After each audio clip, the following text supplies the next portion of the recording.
यहाँ क्या कर रही हो सुनसान रास्ते में? मैं अपने बॉयफ्रेंड का वेट कर रही हूँ, तुमसे मतलब?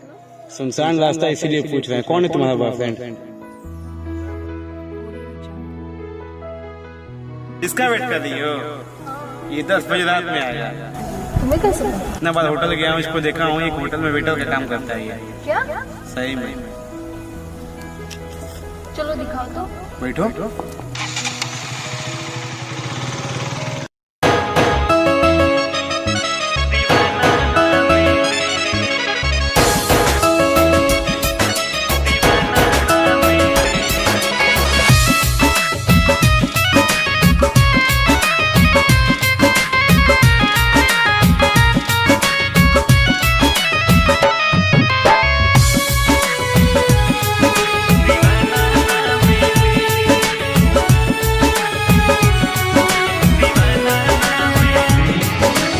खेल गईलू जज्बात से हमारा धोखा दे के हो, गलती कैले रही तो देखा तू मौका दे के हो।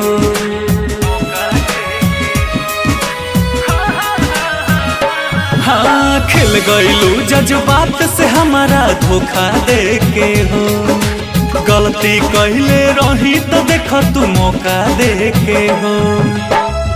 दिलवा दुखाई दवा खाना न मिली, दिलवा दुखाई दवा खाना न मिली, फिर पास आवे के चाहबू बाकी बहाना न मिली। दिया बार के खोजबू हमारा जस दीवाना न मिली, फिर पास आवे के चाहबू बाकी बहाना न मिली।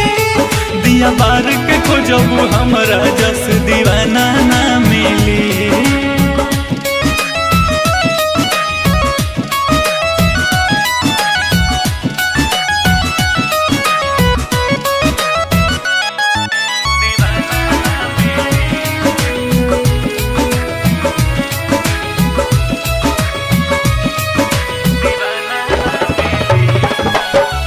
बेच दिलू पैसा पा हमारा तू प्यार के, दिल हकी गोरी हटे सौदा बाजार के।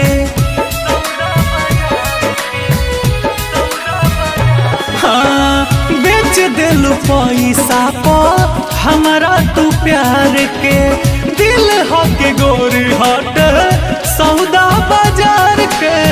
मोहब्बत के ऐसन परवाना न मिली, मोहब्बत के ऐसन परवाना न मिली, फिर पास आवे के चाहबू। हाँ, फिर पास आवे के चाहबू बाकी बहाना न मिली। दिया बार के खोजबू हमारा जस दीवाना न मिली, फिर पास आवे के चाहबू बाकी बहाना न मिली। दिया बार के खोजबू हमारा जस दीवाना न मिली।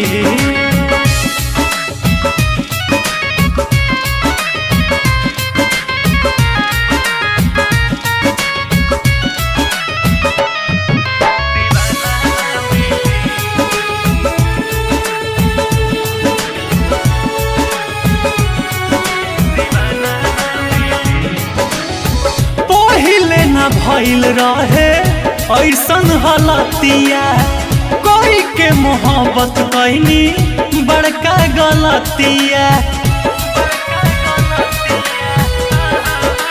हाँ हाँ हाँ हाँ, पहिले न भइल रहे ऐसन हलतिया, कोई के मोहब्बत कैनी बड़का गलतिया।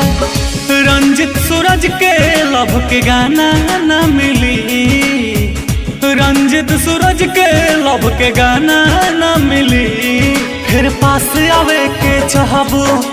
हो